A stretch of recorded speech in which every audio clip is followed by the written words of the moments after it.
Hello, friends, and welcome to our first Story Hearth webinar of 2026, where we are beginning a new and very exciting venture together.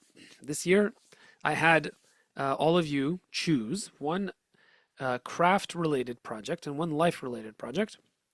Now, some of you will be watching this without having had the benefit of seeing the previous webinars.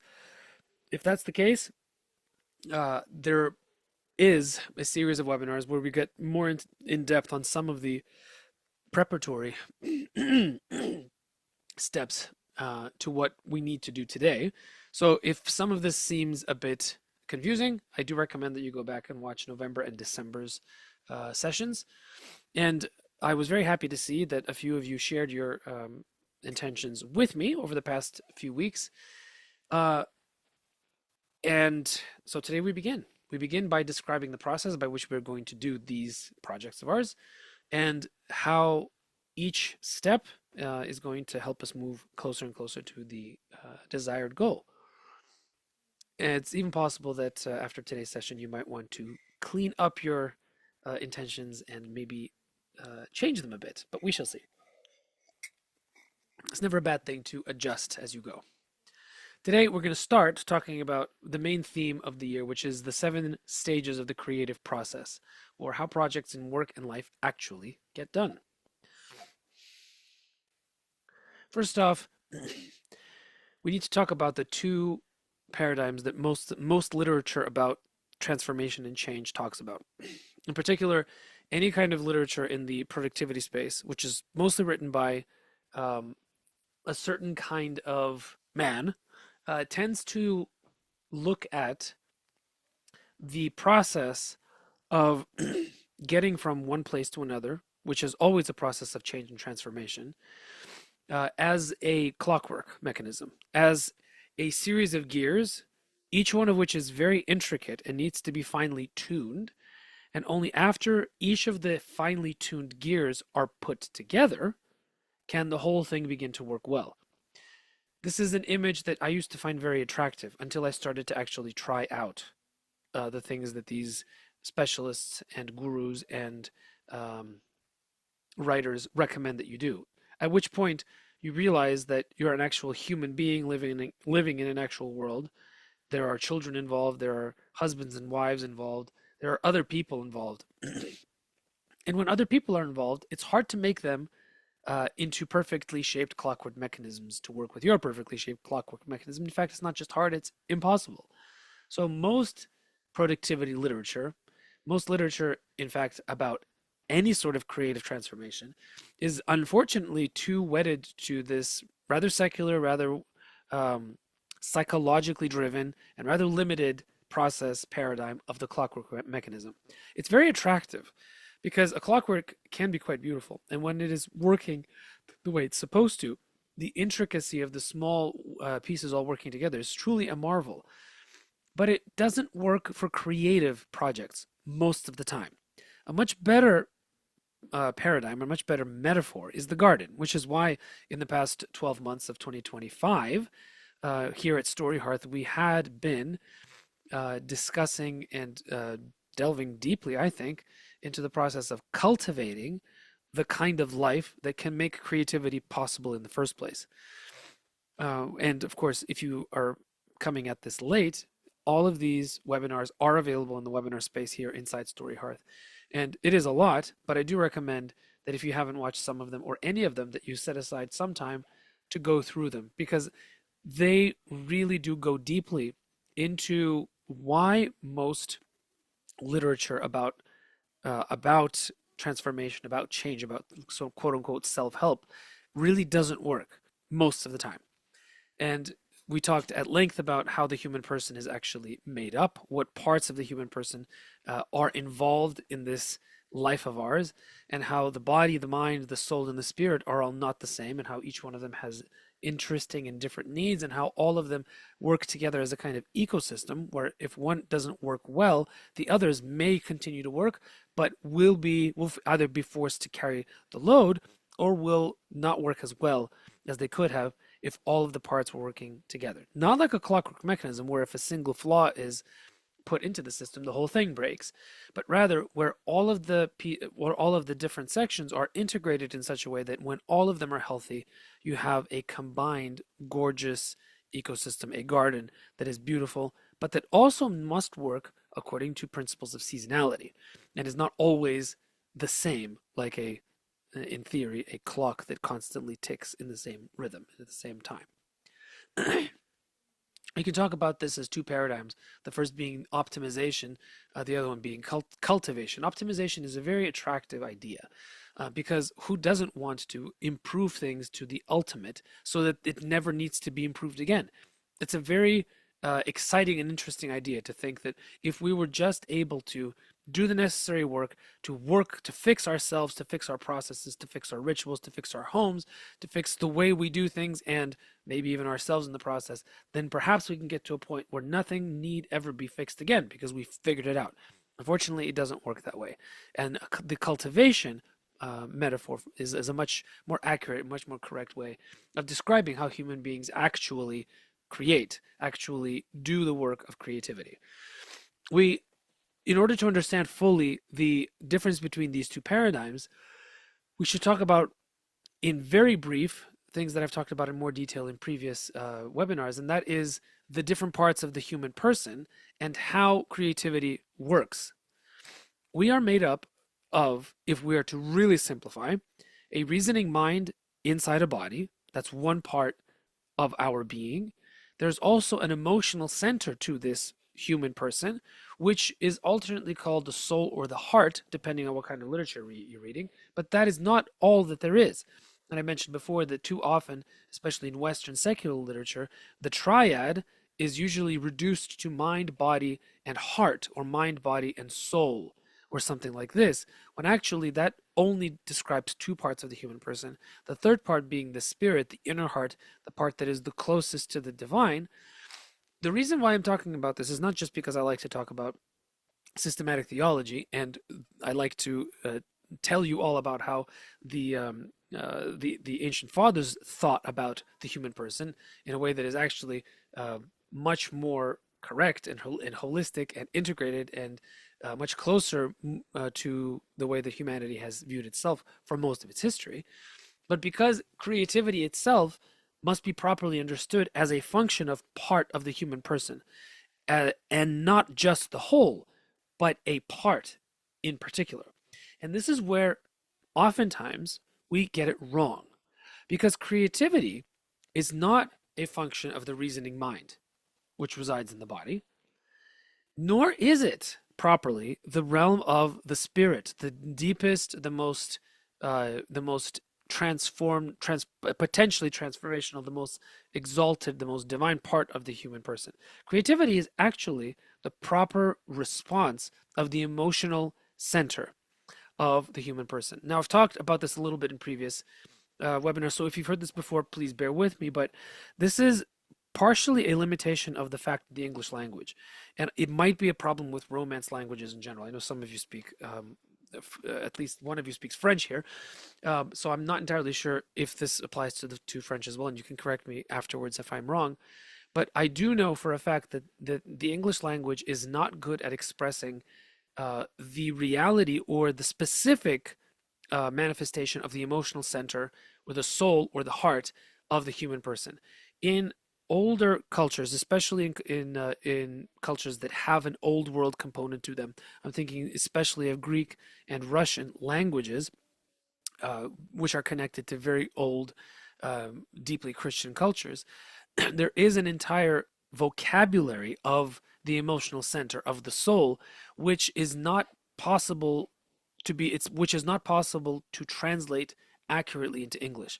The word in Russian that talks about or that describes the adjectival form that describes the emotional center of the human person is technically translated into English as soul, but it is often used as an adjective as opposed to a noun. If you were to make the word soul into an adjective, you'd have to say something like soulful. But soulful in English has a very specific connotation, a very specific meaning that has nothing to do with the deep creative emotional center of a human person. it probably depends on how you hear it, but for me, it definitely refers more to a musical kind of sound than it does to the deep emotional center, the creative center of the human person. So sometimes it is translated as emotional, that word, which is also not technically correct because part of our emotions are contained in our reasoning mind, and part of them are contained in our spirit.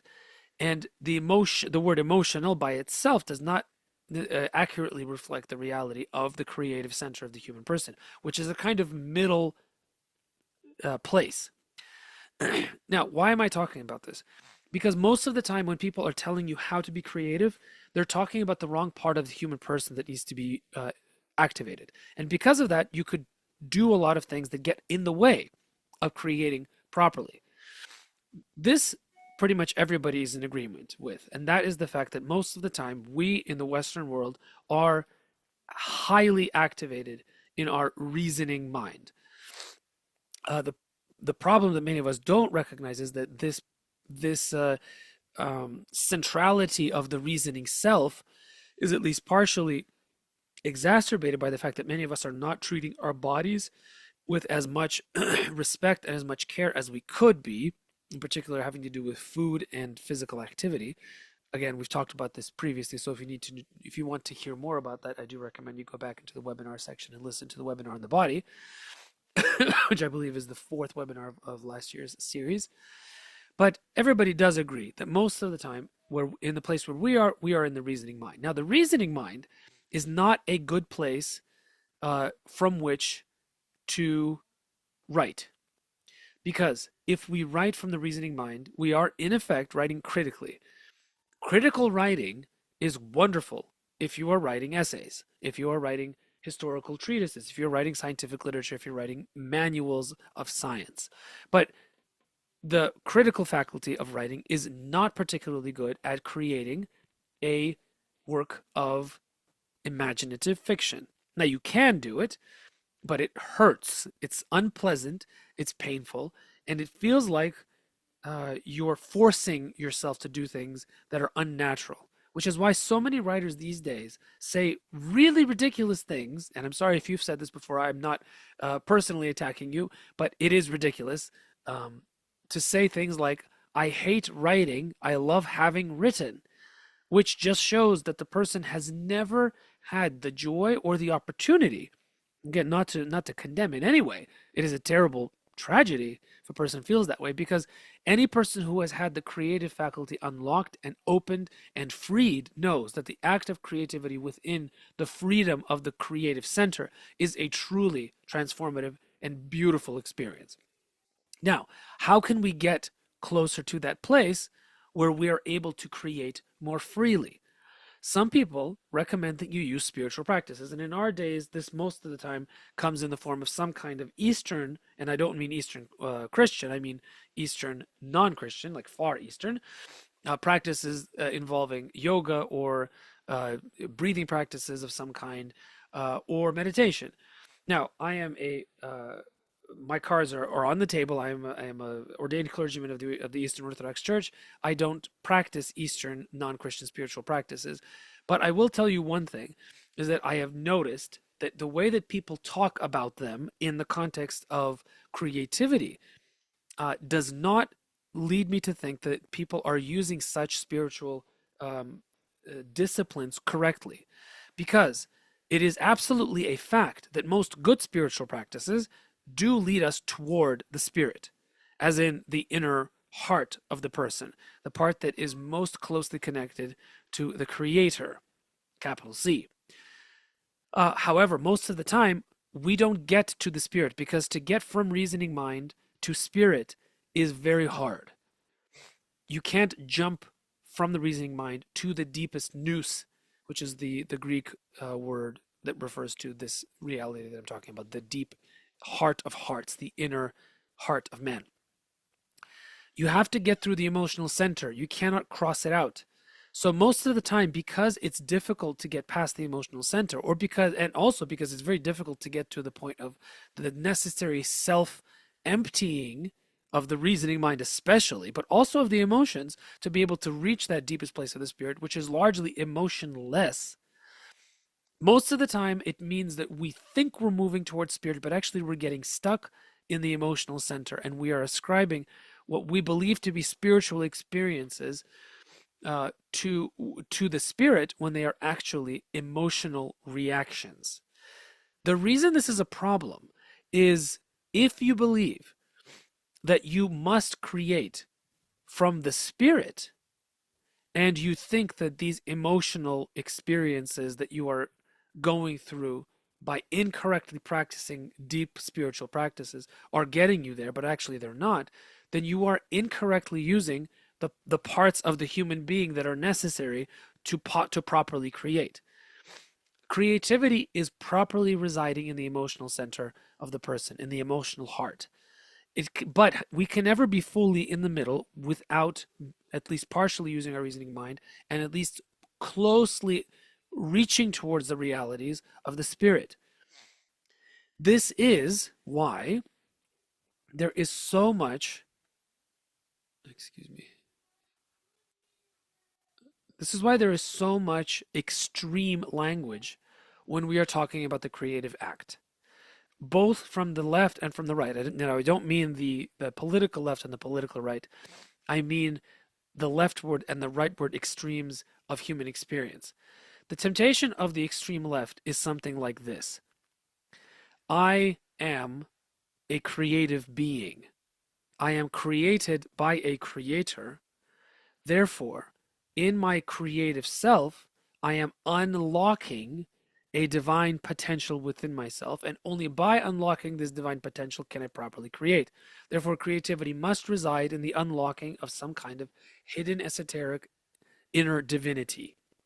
This is something close to what Immanuel Kant believed when he talked about the genius of the artist, and it is very much the incorrect paradigm of the extreme romantics of the late 18th, early 19th century, and it is we are still sort of having the hangover of this incorrect attitude towards creativity, which puts all the onus on the individual finding the strength to unlock some kind of inner greatness, which most of the time is so powerful that it simply destroys the person from within. This is the whole starving artist paradigm, the artist who's so filled with tremendous creativity that he must cover it with various forms of either stimulants or depressants, leading to all manner of diseases and addictions. The extreme right temptation is one that says, since there is so much uh, creative potential in the creative act, and since it is since it is therefore dangerous in reaction to the extreme left, therefore all creativity by definition should be limited and you should not be involved in it because it is an incorrect usage of the spiritual faculty of man, thereby incorrectly equating the creative principle with the spiritual reality of man, in the same way as this extreme left incorrectly confuses the creative with the spiritual and gets it all muddled up. So you will hear things from the extreme left like you should never tell anyone how to write because it's all about self-expression. And the extreme right will tell you something like you should never create because the imagination is dangerous for your spiritual life. Actually, there is a golden middle, as there is in all things having to do with the human experience, especially those parts of the human experience that directly touch upon the gifts that we are given by a creator. Because the act of creation must be, by its very definition, an expression of our image of Him that is put within us. So there must be a golden middle, and that golden middle is precisely in the proper understanding of the three parts of the human person: reasoning mind inside a body, creative potential inside the creative heart, and spirit.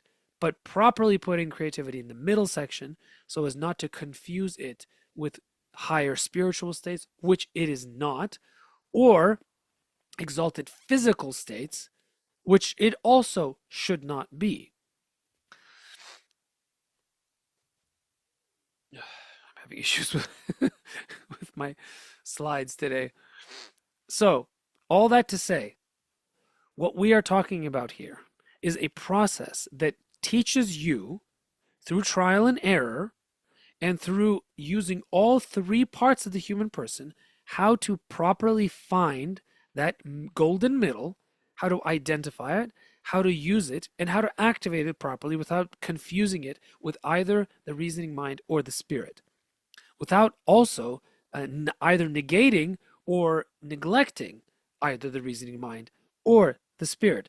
Which is this is one of the reasons why I wanted you to choose not just a work-related project for this year's going through the process, but also a life-related project, because it's entirely possible that the life-related project will tend more towards the spiritual, and that is a useful thing for you to understand how the process comes not from the spirit, but from the emotional heart.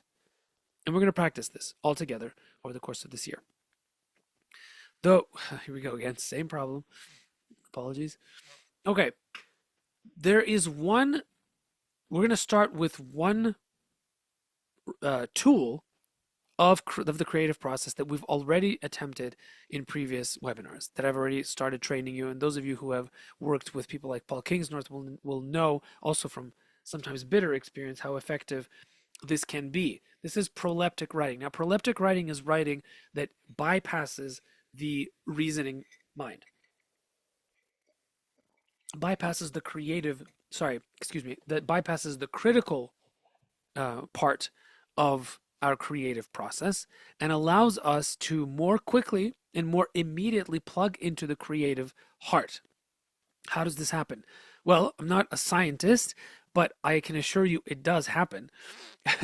The way you do it is you write with pen on paper.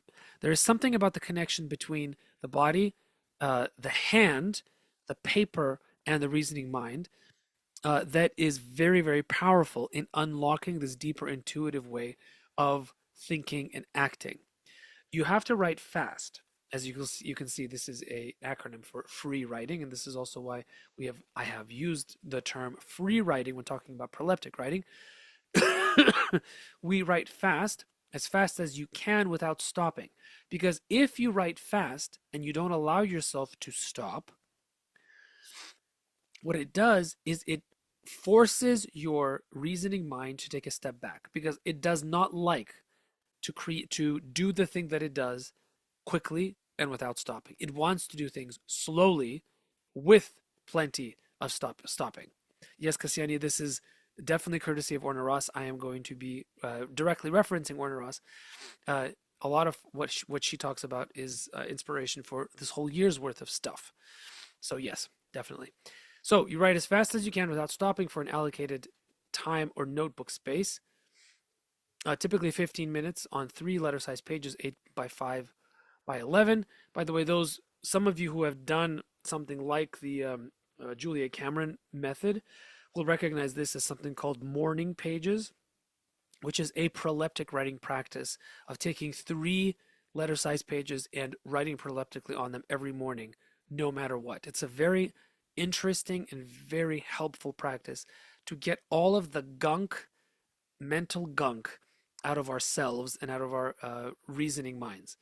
It helps uncover the deeper things that are actually trying to come and bubble up through our heart towards our mind. The second part of proleptic writing is that it needs to be raw. You want to ignore punctuation, spelling, and grammar, because those things are the purview of the critical mind. Don't judge the writing, which you're helping not judge it by making it look bad a priori. And you should welcome any words that arrive, not try to stop them. Let whatever wants to be written flow onto the page. The way you do this, especially if you don't know what to write, is simply to do the very uncomfortable thing of writing literally, I don't know what to write, if nothing else is coming. I've done this many times. It really works. In order to get even more deep, because we're talking about the emotional center of a person, which is the center of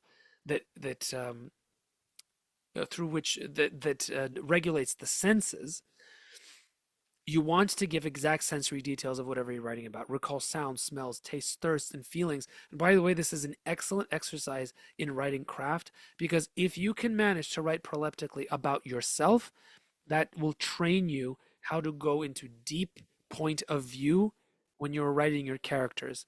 And if you write setting through deep sensory expression of your character, you will write in a way that people will not be able to put down. I've talked with some of you in our one-on-one coaching about this, and it's something I repeat fairly often. Finally, you write easily, meaning take off the reins, write in a free-flowing way. If you find yourself not knowing what to write next, just write something like, I can't think what to write, I don't know what to write, until the mind starts to move in words again. So we're going to practice this now. We're going to choose 4 measures: productivity, purpose, profits, and personal satisfaction, none of which are particularly creative, which is part of the thing. We're trying to ingest a bit of creativity into mundane, critical realities. So, productivity, purpose, profits, and personal satisfaction. Let these measures guide your next steps when you have a decision to make. Because you do have a decision to make. You are now committing to the intentions that you made before about which projects you're going to choose. So you're answering these questions. Productivity. How does this option, the choice that I'm making, fit with my writing goals and schedules? Will it introduce distractions or streamline my creative process? Then you write about purpose. Does this option help me to reach my particular readers more effectively or enhance my relationships and engagements with my readers? Then you go on to prosperity. What is the potential ROI, return on investment, for this decision?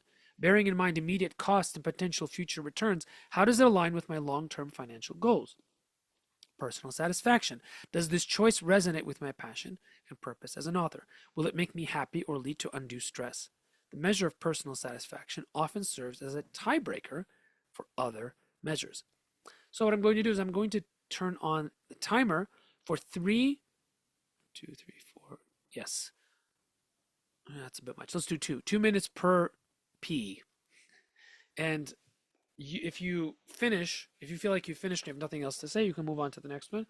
If you have more to say than you thought than you think you can fit into a 2 minute time period, then feel free to continue on the one you were writing. But right now, I am changing. Sorry, I'm turning on the timer for 2 minutes. Give me 1 second, and when I say go, you will go. Please start.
All right, that's the timer for the first 2 minute section. I'm restarting it.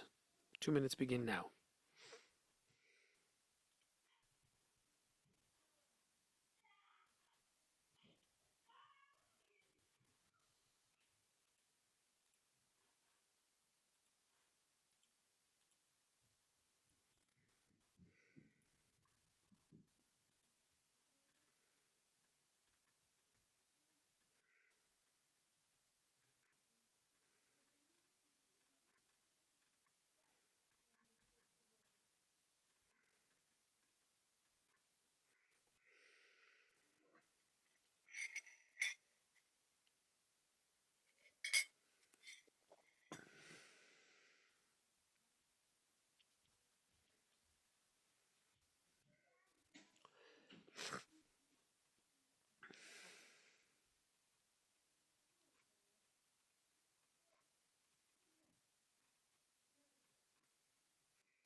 That's the end of your second 2 minute period. I am starting the third 2 minute period.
And the final 2 minute section for the last prompt.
Half a minute left for the final one.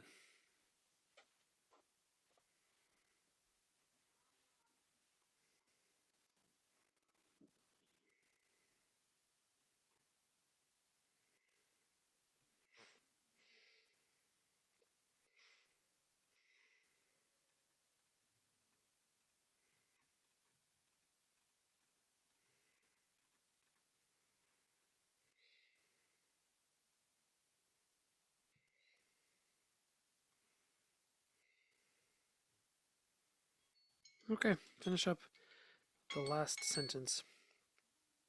And we're going to move on to the next slide, which is now, considering this free writing exercise that you just did, will you adjust or change your two projects for this calendar year in any way, shape, or form? I don't want you necessarily to answer that question, but I might ask it in the Q&A section if nobody comes up with any good questions, comments, or angry rants. So just a little bit of a warning there.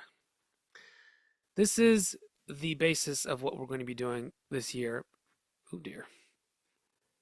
technically speaking. I'm using a framework worked out by somebody named Orna Ross, who is the head of the Alliance of Independent Authors, which is an advocacy organization for indie authors. A wonderful, wonderful organization. You should definitely be a member if you are planning to be an independently published author. And she describes this creative process as a 7-step process that is broken down into 3 sections or 3 phases. This is based on a lot of research on her part, but do have to say, and I don't mean this as a criticism at all, much of the research is quite secular, and I think there is a lot more to be said about this whole process when we consider the deep ancient wisdom that we get from, especially the desert fathers, the fathers of the Egyptian desert, who had some incredible insights into the human condition, into human nature. Uh, and it's really interesting to me personally. This is kind of an aside to see um, how much neuroscience, neurobiology, and psychological findings, quote unquote, that are happening, especially over the past 5 years or so, are simply um, restatements of things that these fathers were telling us already for thousands, for well, more than 1,000 years, which is, not doesn't surprise me, but I find it to be really interesting. So the way that this is built is in the circular fashion is intentional. There are 3 phases. The first is the so-called vision phase, which is that's intentional. It's about seeing primarily. It's about coming to see. It's about awakening to an idea, and it's about elaborating on that idea, but inside yourself, in a way, recreating or recapitulating the reality and coming to it through a 3-step process that involves choosing, which is intention, incubation, which is a long sometimes process of contemplation, which for some people can take years, but it need not. And finally, the exploration that comes from the act of contemplation that invites voices that are outside of you and outside of your contemplation, which is an act, by the way, of deep prayer, I believe, into exploration where you uh, allow the voices of others to come in. And very interesting things happen where you start to notice things that other people have seen, done, or have thought that fit very well with the thing that you're trying to create. At some point, the vision phase uh, comes to a natural conclusion. Most of the time, for the creative, this is a moment where you can no longer stop yourself from writing. At that point, you go into the drafting phase. The drafting phase is 2-step, where you write a draft, the first draft, which is the formation of the idea, and you deepen it by elaborating on it. Now, this movement from 4 to 5, from formation to elaboration, is one of the least well described and most confusing, I believe, for authors. I have myself really, really struggled with this, and I continue to kind of go back and forth about how I formulate these realities, the realities of the draft, sorry, the realities of formation and elaboration. Your mileage will vary, and you will probably have strong reactions to what I say. I encourage you to consider that the answer might be more complicated. Answers to your questions might be more complicated than you might initially think. In particular, I am going to be challenging hard the idea that you must write a quote unquote crappy first draft. I'm not saying you have to write a perfect one, but I believe that there is way too much permissiveness given to the act of formation that is slipshod and unserious in the interest of getting stuff out. If you do the vision phase properly, your formation should be fairly clean already. And it is most often the fact that people have to write terrible first drafts that end up being completely reformed is because they didn't do properly the work needed in the vision phase of intention, incubation, and investigation. After you finish the elaboration stage of the drafting phase, you move on into the revision phase. Now, revision, we think as writers, means editing. I want you to start seeing that word in its proper meaning, as in revision, seeing in a new light. It is a recapitulation of the vision phase. If you start looking at it that way, then the editing process, such as it is, becomes a refinement and finally a letting go of. Because any kind of vision must involve the inclusion of others into our vision. Otherwise, it is going to either become cancerous or disappear. Now, we're going to be going deep into each one of these every single month with special breaks taken between each of the phases to go back and talk about them and to go more deeply into them. Here is an example of how these phases and these stages can work for the process of writing a book. The intention could be something like deciding to write a historical fiction novel set in Victorian England. The incubation, the contemplation part could be thinking about the plot, the characters, the setting, letting ideas form and evolve naturally. It could involve drafting in a notebook. It could involve doing things like writing GMC charts and thinking about overarching plots, plot movements. It could include things like the 7 point plot or other technical things. It can involve critical activity. Absolutely. It is a very freeing time when you are allowed to experiment. Investigation, the exploration, researching Victorian England, including its customs, language, and significant historical events.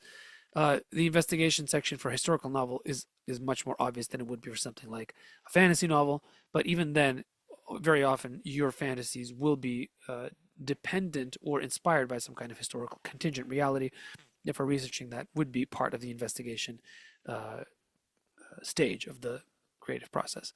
Then we move on to composition, writing the first draft of the novel, getting the basic story down on paper. Elaboration, expand on the initial draft, adding layers to characters, enhancing the plot for greater depth. Clarification, refinement, revising the draft, focusing on language, story flow, and consistency. This step could also include the formal act of hiring a copy editor to help you clarify properly.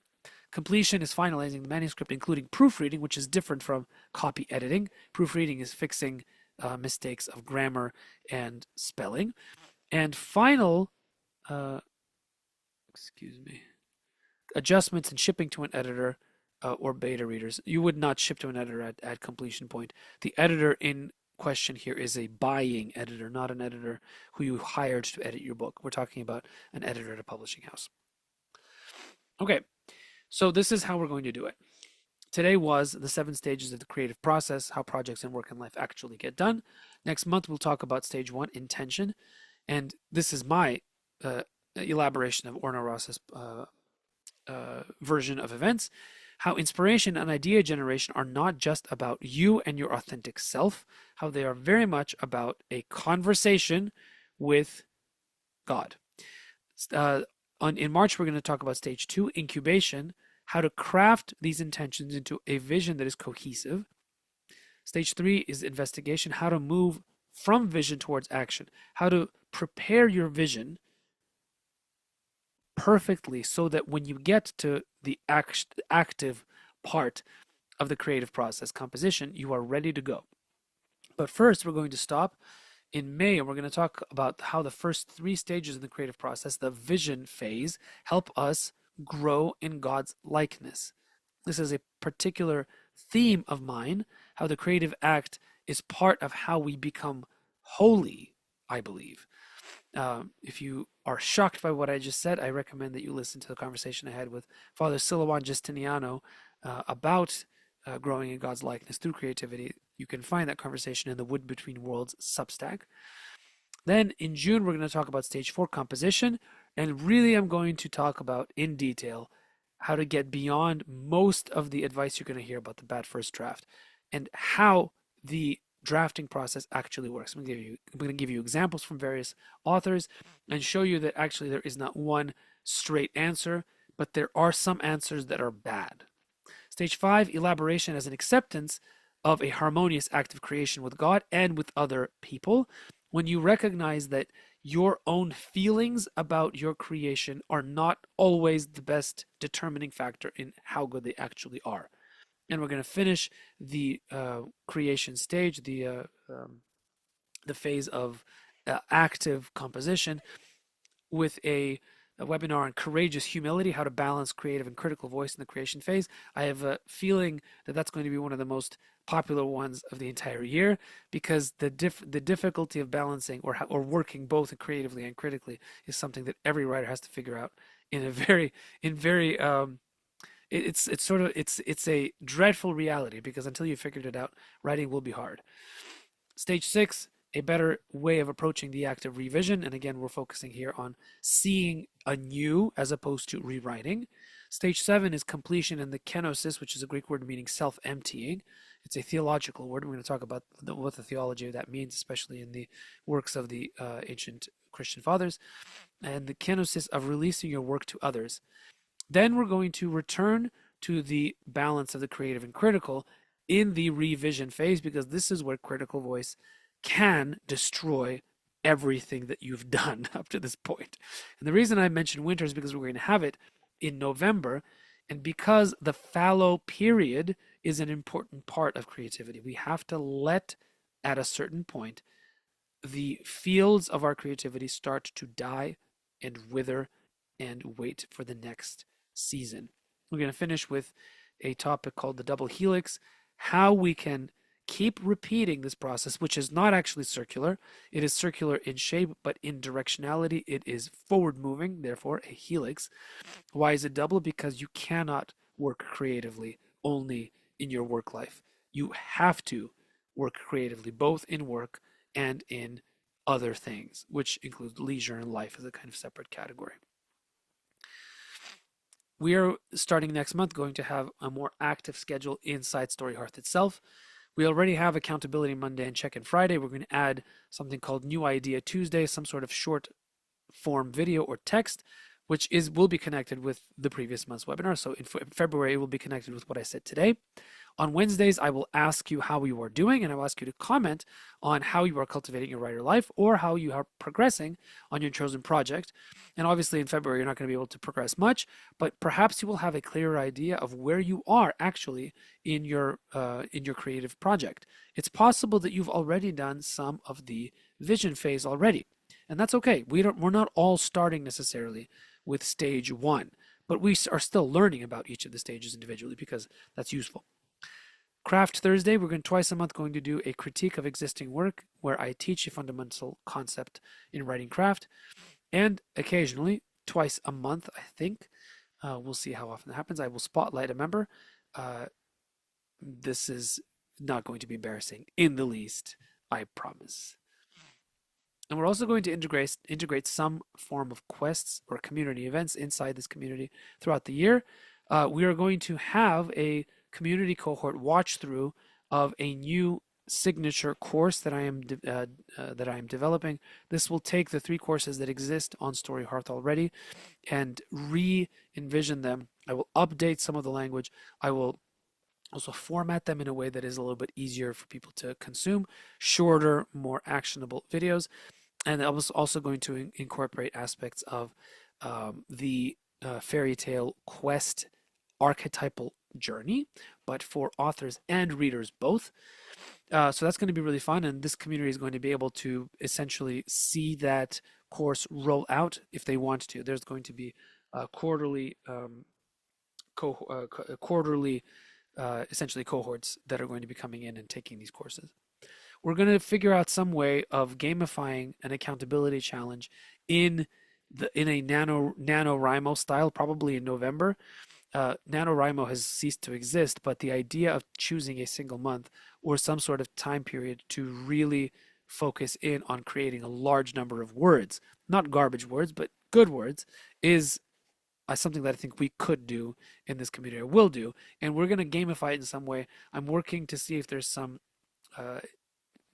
sort of in-house options of giving points of some kinds to people who are involved, just to make it a little bit more fun.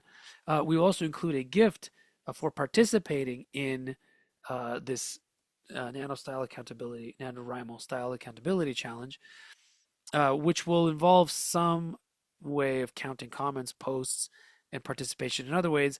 And essentially, it will mean that if you reach a certain threshold, you will receive, among other things, a year's worth of free admission to Story Hearth in the year 2027.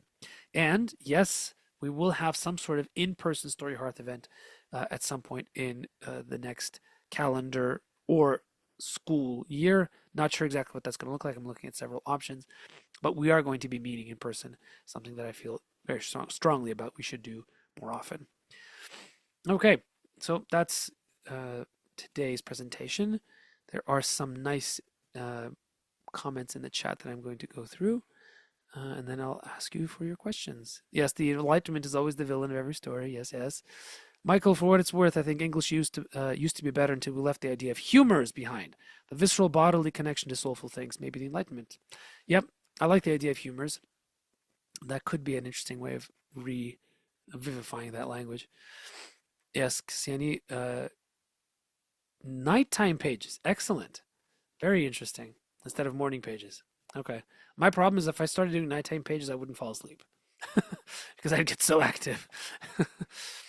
All right. Now Cassiani is 100% just extra convinced that one of her projects is very needed. Good. Excellent. Don't swear by every word out of Nicholas Nassim Taleb's mouth. Neither do I, but I do nod my head every time he says if something new comes along in terms of human identity nature, and your grandmother wouldn't have recognized it, you should be suspicious. Yes, exactly. Yes, very true. Okay, any questions, any comments? The floor is yours. Yes, Cassiani, please. Deacon, I left a question right after that one in the chat. If you wouldn't mind to look at it, thank you. Okay, I'm kind of confused here. Catherine Bolger-Hyde encouraged the crappy first draft in that same Basil session to just get it all out there and allow it to happen because it's part of the process. She recommended that Anne Lamott book. I hate that Anne Lamott book, but anyway, you two are often on the same page, so I'm curious what you think. I really do not like Bird by Bird. I hate it. Really? She said it was like required reading for every... I can't stand it. Wow. Your mileage will vary. I really, really dislike it very much. Now, it's possible that if I first read it in a written form and not in Anne Lamott's own voice in an audiobook, that I would respond better. She's a terrible reader, and sometimes, often, authors should not read their own audiobooks. It just turned me off really, really, really, really badly. But I think I just disagree with a lot of what she says. And it's okay. Disagreements are fine. We're going to talk about the different ways of approaching the idea of the crappy first draft. I think that you need to have the freedom to do it, probably, especially in the early days of being a writer. The problem is that it has become such an overwhelming cultural inside the writer community at large, especially the online writer community. It's become a thing that almost like a rite of passage, that you should do this and that you should expect your first draft to be like this. And it simply doesn't have to be like this all the time. I was really surprised that when I ended up rewriting my first novel, the only parts that needed to be rewritten, and I was planning on rewriting it word for word from scratch. And I rewrote the first 5 chapters almost completely. And I got to chapter 6, 7, and 8, and I'm like, actually, this stuff really works. And I got all the way to the end and I ended up rewriting some parts of the end, but not a whole chunk of the middle, which is usually the part that writers hate the most. Why? Because that book, my first book, I wrote it for 7 years. So I didn't allow myself to do that process of just letting it out because it was an exorcism of a lot of things I needed to get out, which is what happens with first books for most writers most often. If you allow yourself to do the full creative process, as in really let the vision work happen before you start doing the drafting, it means that you're going to suffer through the first draft a lot less. If you don't suffer through first drafts, you're going to love writing more. And the simple fact is that professional published writers don't write bad first drafts. That's just a fact. The writers who make money off of their writing write clean first drafts. Now, they don't avoid revising. And I've talked about the process of cycling to you and to others, where basically this is a process of revision, but in creative voice. We'll talk about that more when we get to that. It's something that needs to be practiced and cultivated. But if you do that creatively and you manage to do that well, you can often get through an entire first draft. And what you're doing later on in the elaboration of it is not rewriting, but making sure that things fit, because not everybody writes chronologically.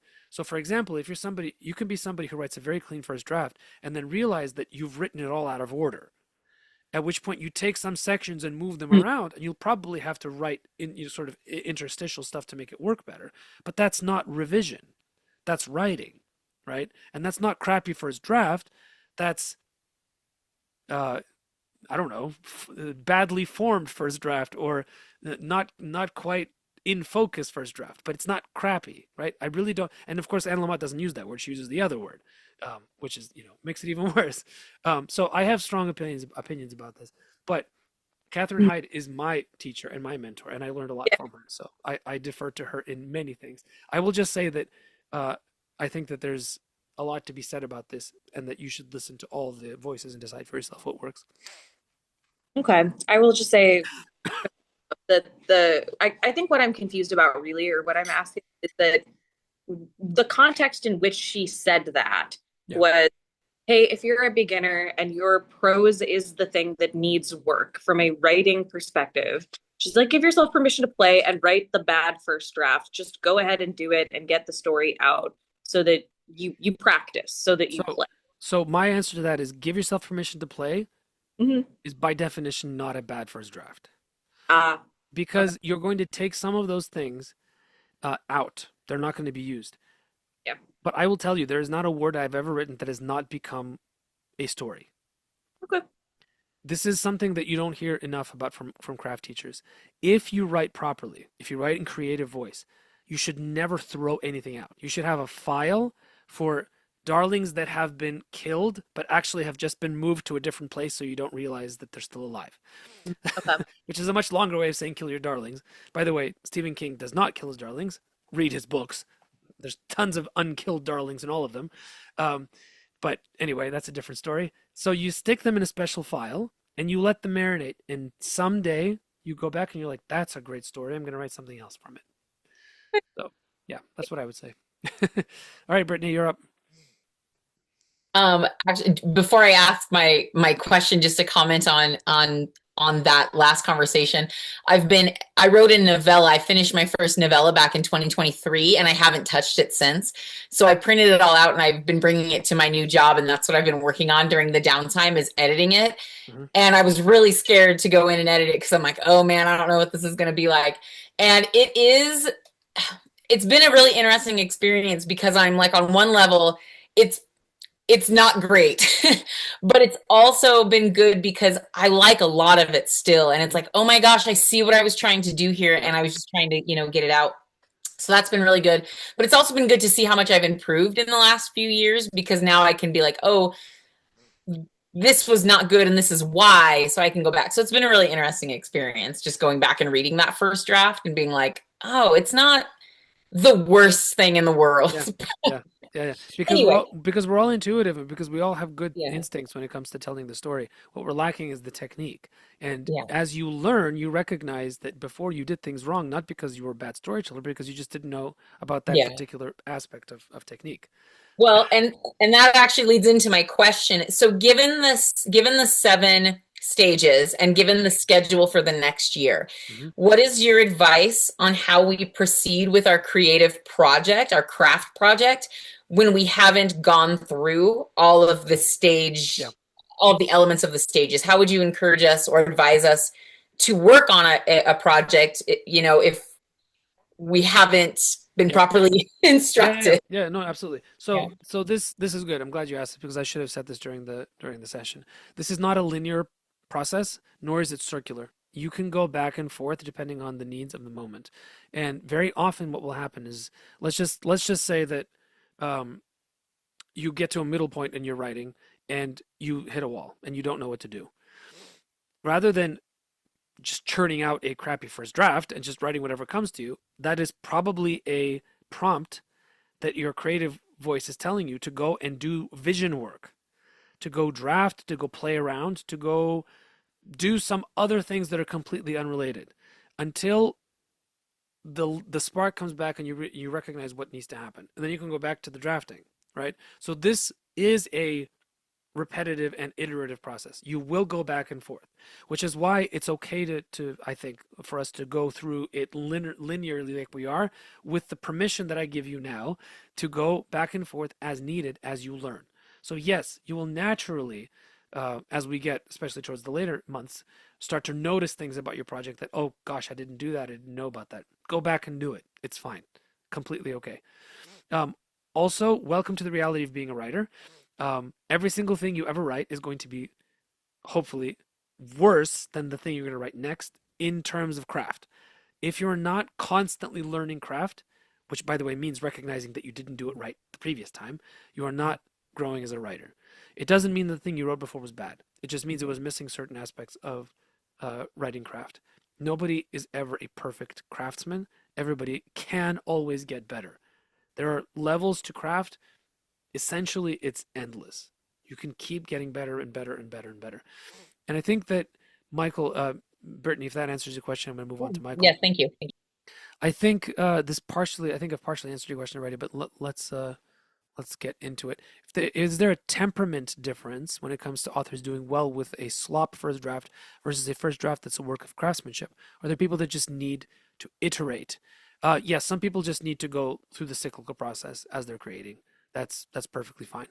Aisling, you're saying, there are people who need paper to think through things. People need to talk instead, so the slop draft may be just a thinking phase for some people. Yes, but the point is, if you are using the thinking phase while you think you are drafting, then you're confusing your brain and it can cause problems, right? So rather than thinking this is my process, it's much better to think, oh, I need to do this other thing first and then I can return to this, right? So it should free you up actually, and not put more limitations on you. I'm not trying to limit the way you create. I'm trying to put all the parts of our creative process into their proper places so that we can more easily access them whenever we need. Because most of the time we're doing this stuff naturally. When we have a problem, it's helpful to identify what phase we're in so that we can work on that phase. It doesn't mean that every single novel you write from now on, you have to have a chart where you put in vision phase, I will do this, and then check it all off. That's not how it works, right? This is more about helping you in situations where things are not flowing as well as they could be. For what it's worth, Michael is much more comfortable with a crafted first draft. I wasn't like that at first. Now I definitely am myself as well. Oh, Aisling, yes, charts and sketches, absolutely. That's beautiful. But that's all vision work, right? And it's very creative and it's wonderful. It's absolutely wonderful. So yes, keep doing it. All right, 9:07. All right, any more questions? I am not shutting you down. Let's keep going. I still have energy. I think.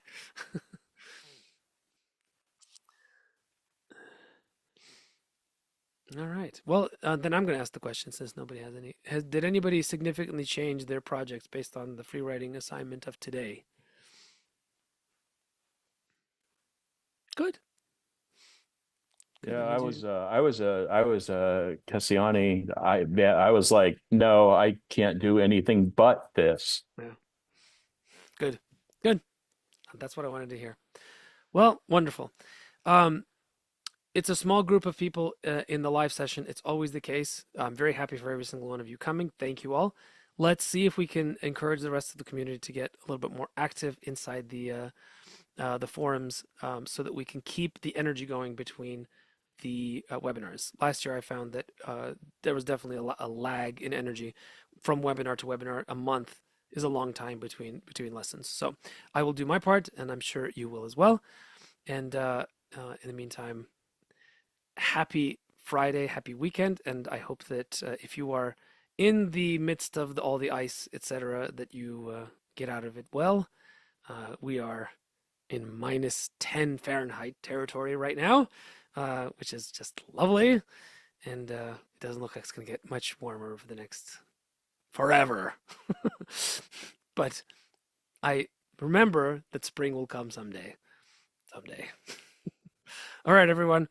Hope you have a wonderful weekend, and I'll see you in the forums. All right, everyone. Bye-bye. Thank you.